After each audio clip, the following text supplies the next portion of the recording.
and then over time, I just realized that people are not really qualified to judge who we are because they're still figuring their own stuff Well, out. and that's the crazy thing. Neither are we.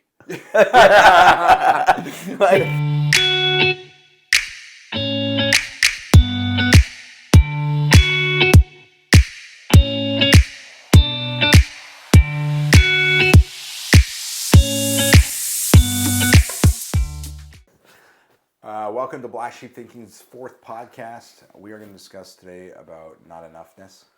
That is our topic. I am Morgan Pierce, for those of you who don't know. And I'm Andrew Potvay. We are two life coaches, are also best friends that just want to help people understand how to live happier and make it stick by understanding the difference between our thinking and what we really are that allows us to end suffering. So, now that we got that out of the way. You're fogging up. Yeah. It's steamy in here. I'll use my shirt like a... That's hilarious. Yeah. Yeah. These lights. Not enough is an interesting concept that I think we run into quite a bit. Yeah, that's one of the main things when we ask people what's getting in the way. Nah. Like, I don't feel like I'm enough. What helped you because you felt not enough at one point in your life. Yes. And so I would say, I guess I would ask, like, what's kind of got you through that? Well, first let's start with what did it feel like when you were not enough? What was that? How did I respond to not feeling enough? Angry. I think one of the side effects for me was that I pushed a lot of people away. I created because I just Like isolation. Well, not just isolation. Like I would almost like self-sabotage or sabotage the relationship because I felt like, they're going to eventually find out who I really am, and then I'm not perfect, and so they'll leave me, which is an abandonment thing that probably stems from the fact that biological didn't bother and stepdad was angry and just like no one loves me. No, but the funny part is, no matter how many times there was evidence on the contrary, it just didn't satiate. Yeah. So that's the weird thing about believing the one side. So for me, I think that's the first place I'd start is I started recognizing, I found this thing was like a scoreboard that was like keep score both ways. Yeah. And I was like, because we keep track of what's not working, but we never take time to keep track what is working to see that life is a bit of a yin and yang. That's true. So that was one thing that helped a lot is that. And it just felt, obviously, the stories that led me towards planning my suicide and a lot of anger and sadness and grief and aloneness and, like I said, pushing people and then believing. I call them the dead bodies, the people that I didn't the ones believe. you'd push I away and left behind. Yeah. And so, and that was a story that kept confirmation bias. Like, oh, here's evidence. Here's more evidence. I'm not enough. And it felt really poisonous, like toxic. I always say, like the song "Crawling" from Linkin Park, where Chester talks about it. I was like, that's exactly what it felt like. That song on repeat when I was depressed. I can relate with that for sure. Pardon me. Yeah. And so that's what it felt like. What about you?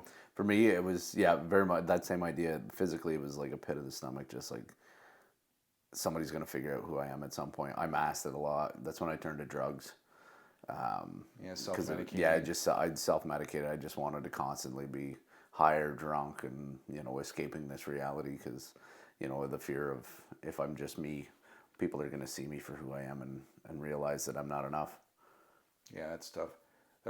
So I chipped on my shoulder. I started I had to be the smartest guy in the room, the fastest worker. One of my favorite stories, I've told you this before, was like, I was working and there was a new girl in our office and when I was in finance and I'm hustling and she's like, do you ever slow down? And I was like, you don't know me, lady, I have 2 speeds, on and moron. I remember that. I was like, I just called myself a moron. I meant more on, like yeah, I heard it. I was like, and there was this, and I just thought, I don't know why I believe this, just believe if I could just prove myself. Yeah. If I could just prove myself, that maybe I would feel enough. Yeah. It's funny that showed up so differently for the both of us. Like you tried harder, you worked harder, you accomplished more, and I was just afraid to accomplish because I wasn't enough.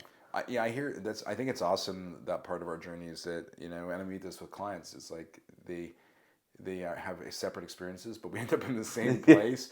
But we're all trying to figure it out. Yeah, and that's where that's the strength of us being best friends and having a joint practice where we get to like share and help people connect with people that are Yeah. like my like Well, not thank God like-minded for like guys us. like Andrew McKee who brought this understanding to us. No Right? kidding. Like we were both still kind of really searching when it first came to us, and Yeah, and trying to help people think differently, but think from their brains rather than Yeah. their innate that intelligence. positive thinking and retrain your mind, retrain your brain, and it's just so much work, so much Yeah, work. it didn't stick at that time. Yeah, And so, I really, that was the symptoms, which is weird, it's like, oh, and that's what the symptom is. I was very successful, but I was unhappy. but it's still and that- which it is was which unhappy. I think is really it is really profound.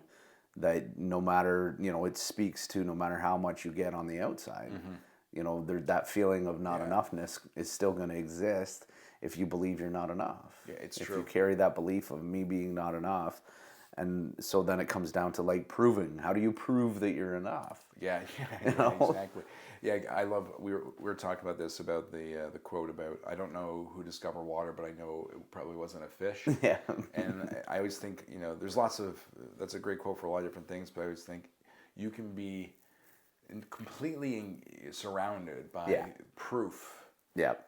And still feel emptiness. Like I always felt alone in the crowd. I'd be performing magic and think, oh, here I am entertaining the room, but nobody knows me. Yep. Nobody cares who I really am. They Yeah. just want, and Which is funny because when I met you, I would watch you performing and I would think, I feel so alone in the crowd. I wish I could be like this guy where I'm like out front and performing and people want to see what I'm doing. And and meanwhile, I just had a show today and I just was like halfway through it with these people. I just said, I love my life. Like, because it's very different, right? Yeah. When we start to settle into gratitude, who we are, right? Yeah. That gratitude. When you just have gratitude for where you're at and know that. When you love yourself, when you truly love yourself, and a lot of people try to love themselves like a third party action, like they love Like self-care. Yeah, like self-care, or they Yeah. love their avatar. Like I love the thing I'm trying to be. I'm trying to love this caricature of who I am. But when you settle into the fact that you are love, like we have, and you understand what we are, and that we don't have to be perfect, and we start to accept the human condition that we can try but not be attached to. Yeah. Yeah. Yeah. You recognize that you're just having a human experience. Right. Yeah. And so when that occurs, it's like you don't. I remember when I was performing magic in high school, well, that too, but in university when I was paying my way through, I performed at 10 tables at a restaurant, table hopping, Yeah. and did mini shows while people were waiting for their food. And it was always nerve-wracking going up a little bit, but I was always, fun. Yeah. Try to break in because that's the hardest part. And then, out of 10 tables, 9 would be like, man, that was great. And then 1 would be like, you're a loser. Or they just wouldn't react. Yeah. Oh, you're a magician. That must be nice. Your parents must be really proud of you. They are. And so you can defend it. And so I go home and obsess over that. And then over time, I just realized that people are not really qualified to judge who we are because they're still figuring their own stuff out. Well, and that's the crazy thing. Neither are we. Right? Like you're not qualified to judge yourself as enough because you're picturing enough as accomplishing all these outside things. Right. And the more you picture that, the less you have any grasp on what you really are. Right. Yes, and they also think that they have to progress internally. Like they have this chart where it's like, oh, and so they're constantly looking over. People are like, oh, I wasn't a very good person when I was younger. I was like, you should say that when you're 100. Like if you ever look over your shoulder and be like, I'm a better person now. I'm like, you screwed up. Like if you look over, I was amazing at 20. In my 30s, I was crap. Something went wrong. Most people look over rather than judging that, have gratitude for the journey, and rather than thinking, oh, I have to progress because there's always a better version of me. It's like that's going to happen naturally, rather than thinking I have to be enough. So it's the same thing on the inside that's happening on the outside. Well, and there's that. And here's the thing is, when you understand that, yes, you are going to naturally progress, but it's in little moments, and where you are is where you are. Because sometimes, like we say, if you're sick, if you're hungry, angry, lonely, tired, or in an exposed environment, you might not be at your best, and so you're not progressing compared to maybe yesterday you had a day where you were really on fire, you had a lot to do, you were getting stuff done. But how do you judge that? But how do you judge that? Like exactly. It's Yeah, and so it's just understanding where you are in the moment and knowing what you need in the moment, that it's not. I like that analogy in Courage to be Just Like, where it talked about like if your goal is to climb a hill and then halfway through you die, like are you a failure or did you jump? And it's like no, because it was like so then how am I a failure now? No, if I applied to medical school and didn't get in, am I a failure? No, well, no, it's perceived. It's all perception. Yeah. And but you're like, well, I'm not enough to get in medical school. It's like, well, you're not a doctor now, Morgan. You applied, don't get in. You're not a doctor. Yeah, the perceived loss. Yeah. Yeah, and that so perceived it's all loss. this self-judgment of I need to be perfect, and so that's what I mean when we're saying the internal thing. People want to be perfect rather than human to feel enough. And they judge, and they give everyone the grace around them. Everyone's enough. Yeah. A lot of people that feel not enough, they'll say, "Oh, everyone around me is great," and but they're not. They'll be like, "Oh," and they'll be very kind and gentle. They'll say, "Oh yeah, well that guy had a hard life, or that person's going through a hard time, so it's okay." They're angry, but meanwhile they get frustrated with something, and they go, "Oh, I'm a bad person. Yeah. I'm not enough." And it's like, what?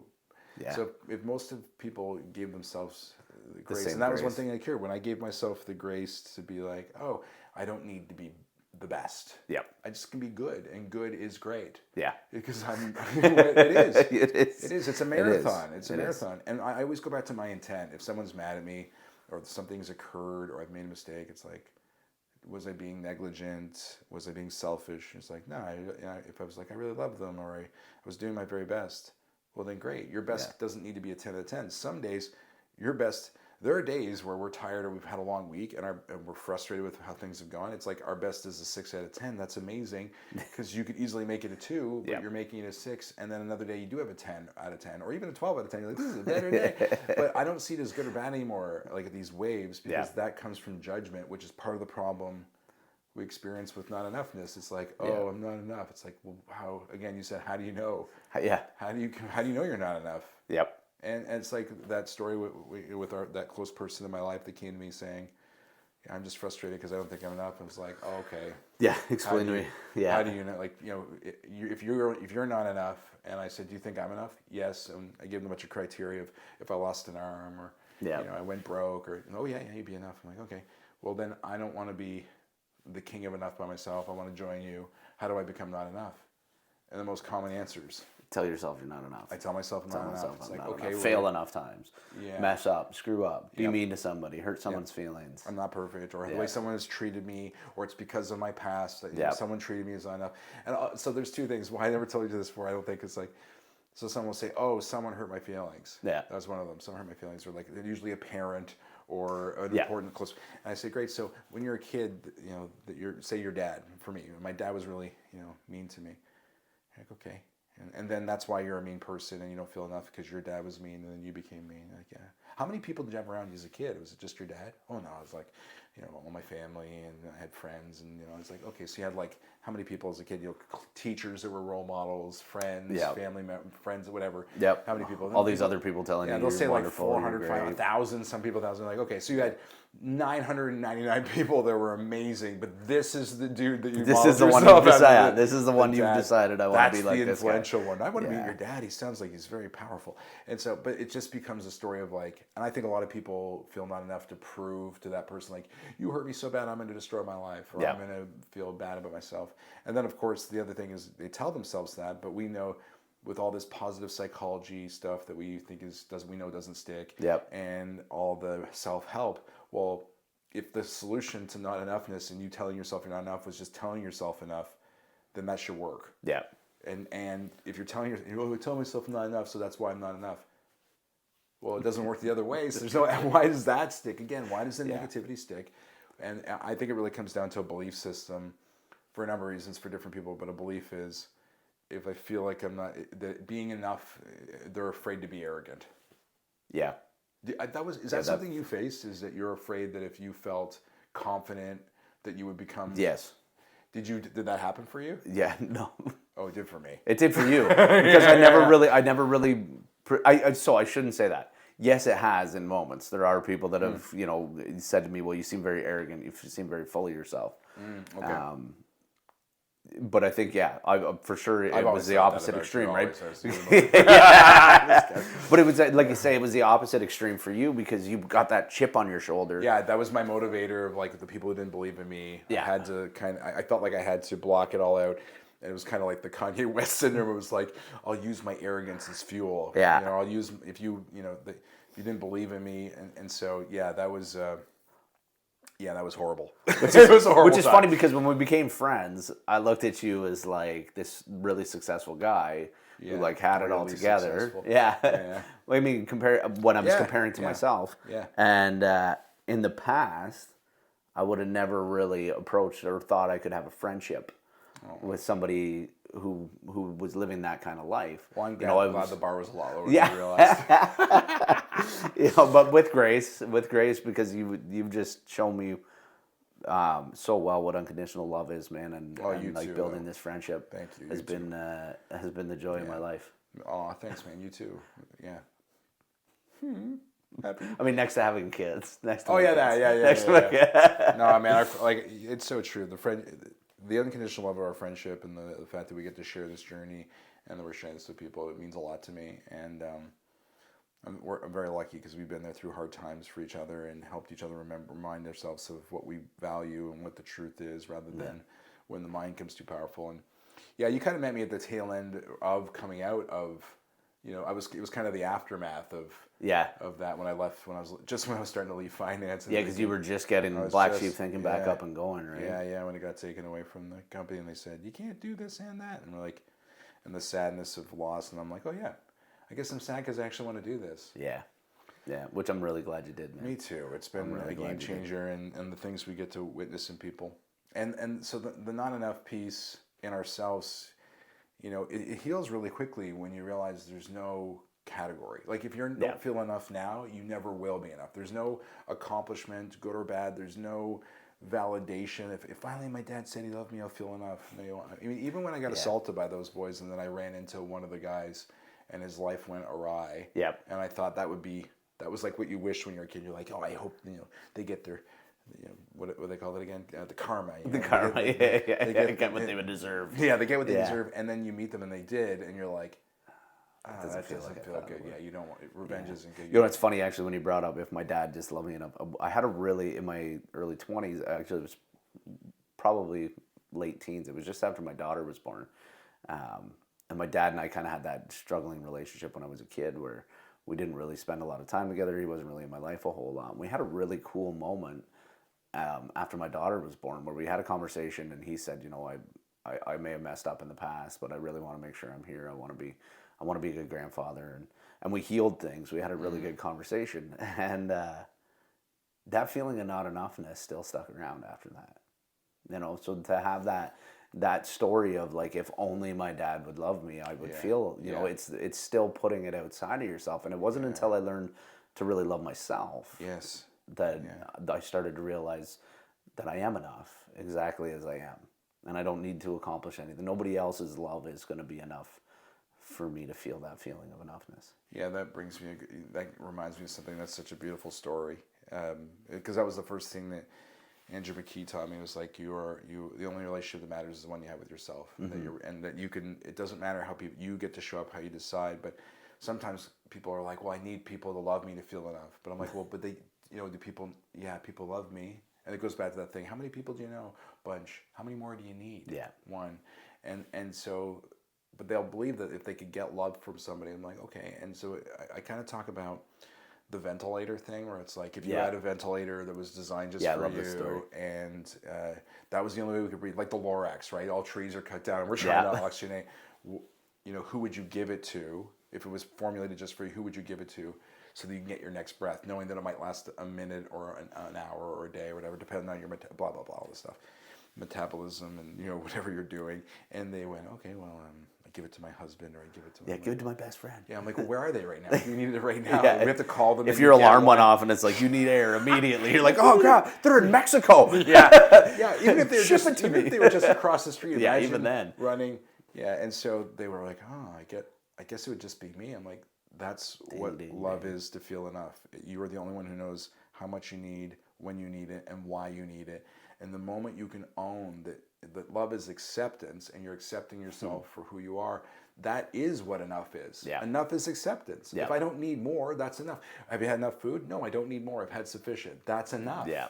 And so when we start to understand that enough isn't chasing something or overdoing it, it's just being, but the progression happens naturally. Yep. And understand that you can accept yourself for me, I recognized it's not arrogance because I was becoming that. Yep. And I recognized the balance wasn't trying; it was just being. And then when I got rid of that whole thinking of myself, because it's not selfish to love yourself. Yep. It's selfish to expect other people to do it for you. Love you more than yeah. Yeah. And so when I started loving myself really and doing that, I stopped trying so hard.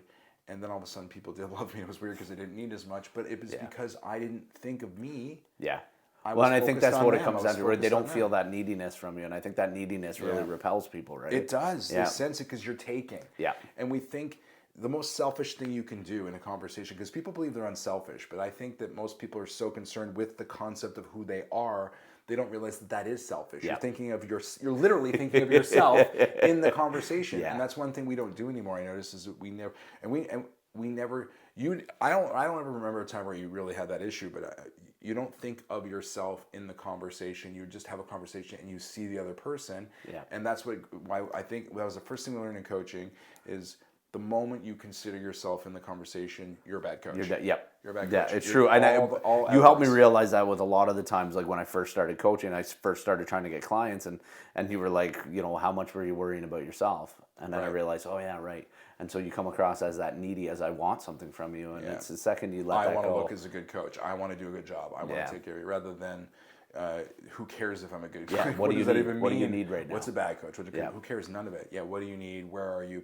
And so that transitions into our lives of not just coaching, but just that. And that's the cool thing about when you understand the gift we've been given of this understanding of who we are when we put our thinking down, is it changes everything around you. It changes all boats rise with the tide. It changes Yep. our friendship. I can't tell you how many great things have occurred. The relationship with my family, relationship with my wife and my child and my friends and the Yep. people we have around us. I'm so grateful for my life. Yeah. And I'm friends with my ex-wife. Like, Yeah, it's insane it's the just parenting that you have in that relationship and how you've helped heal her as well in conversations. It's Yeah. beautiful, man. Yeah, and I can really truly say that I do love her, and I want nothing but the best, and it's been such a beautiful journey to watch it all unfold, and it's been a beautiful journey to watch the way it's unfolded for you, and then to see how that has translated into my life as well when I started applying it. And so we're going to challenge the same thing for you. I don't want you to think that you're better. We don't want you to think that you're worse. We want you to understand that you're enough, that you're the same as us, that you're here, and the proof of you being enough is that you're in this experience, and start to see all the great things that no matter how tough your life is, if something happened to you and you passed away and you were given a chance to do it again, everyone said, I lived my life over again. Yeah. And so live it now and understand that to be enough isn't to be, you don't have to be more. The feeling you feel and the suffering you have is your brain starting to win the battle, and your spirit, the battle of proving or trying to convince you that you need to be what you already are, which is enough. And your spirit is mourning the fact that it sees that you're losing the battle with your brain. And you don't have to argue with your brain. You just have to accept and let that thing settle. And what will show up is enoughness, because that's what we all are. It's what you are naturally. And if you're feeling like you're not enough, or you want to just hear more of this, make sure you subscribe to our channel. We'd love to help. And we'd love to have you back. We'd love for you to stay in the conversation. So don't forget to subscribe. Comment below if you have any questions. Yep. But that's it for us this week. We hope you enjoyed the podcast. We look forward to seeing you for our next episode. All right. Thanks for joining us. Much love. Bye.